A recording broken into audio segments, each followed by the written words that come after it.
Hey, good morning and welcome to this week's edition of Midweek Manna.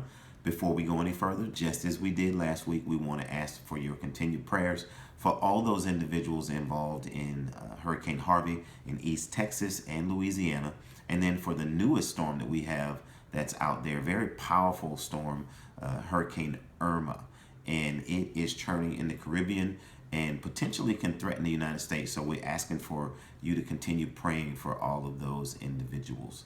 So today, I don't have a specific topic to talk about. However, I want to talk to you about something that popped up today on my Facebook feed. You know how Facebook gives you a memory from a year or 2 years or 3 years ago. This morning, the feed popped up and it was John 14th chapter, something that I had posted a year ago today.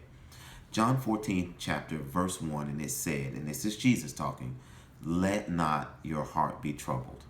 And I thought about that. That was a word. That was a word for me. It was a confirmation type of word.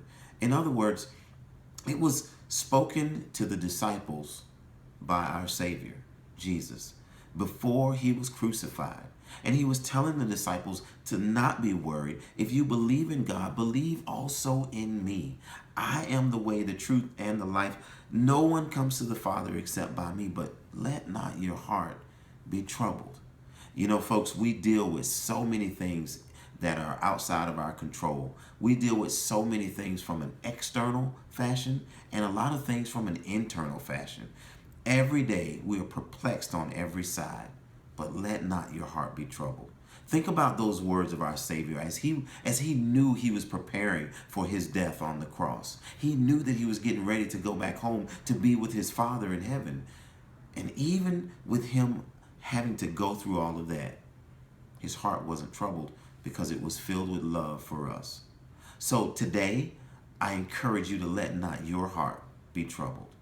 Don't let life circumstances get you down because you have a Savior who loves you. You have a Savior who is the provider. You have a Savior who is the keeper. You have a Savior who has given up his very life so that we could live, so that we can have our life more abundantly. And it's not to do with riches or extravagant things. Those things are all gravy. They're all good sometimes, but he gave us of himself.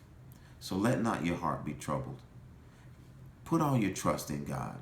Put all your trust in Jesus, even in the midst of the storm, around the storm, and you'll be shown up that he can take you through the storm. So God bless you. Don't forget to like, share, and subscribe, and continued prayers for those folks affected by this week's storms. God bless you.